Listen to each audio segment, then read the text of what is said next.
Hello again, my friends. Let's talk a little bit about the Speckles Prehistoric Arboretum. I'm sure you've seen many dinosaurs here, and they're definitely one of the big draws. Dinosaurs are an icon of prehistory, and, well, they're so awesome. How could we resist bringing some of them back?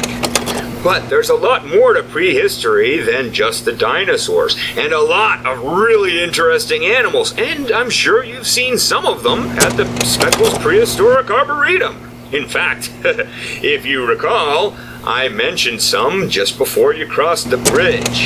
That bear-crocodile hybrid is called an erythrasuchus, and believe it or not, the one that we have here is just a baby. Its head could get 3 feet long, and it could stand 6 feet at the shoulder. So it was quite the grizzly crocodile from prehistory indeed. That animal lived in South Africa, and its skull has many of the same sorts of features you see in large meat-eating dinosaurs. So, in effect, you've got a big dinosaur walking around on all fours and chomping on anything that it wanted to. But it's not a dinosaur, not even a crocodile. It's a forerunner of both of them. Now, do you recall that arrow-headed salamander thing? Its proper scientific name is Diplocaulus. And the proper scientific function of that bizarre boomerang head isn't to bring it back to its owner, no sir. Hydraulic tests of that crooked noggin show that it was pretty hydrodynamic. And we don't know for sure, but it could have helped it to swim and might have been quite agile in the water. One thing that we can say is that in spite of that crazy head, it had no problem swallowing things on the fly. So it might have been a speedy little predator. Kind of like our modern hydrofoils. Except it's eating things and hydrofoils run off of fuel. Anyway, I might also mention some of the creatures we have in the river.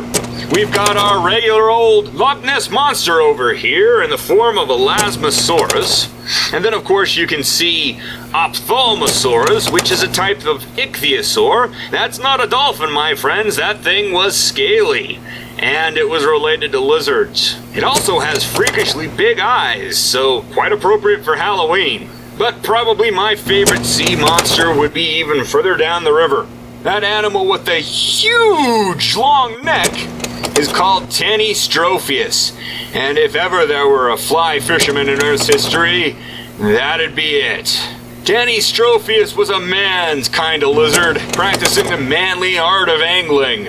It used that long, springy neck to dip into the water and grab onto yummy fish to swallow down. And while its arms might not have been as beefy as a Hollywood action hero's, it had powerful muscles in its legs that allowed it to pivot quite efficiently while clinging to shoreline rocks. And that sort of leverage would allow it to pull even large fish out of the water.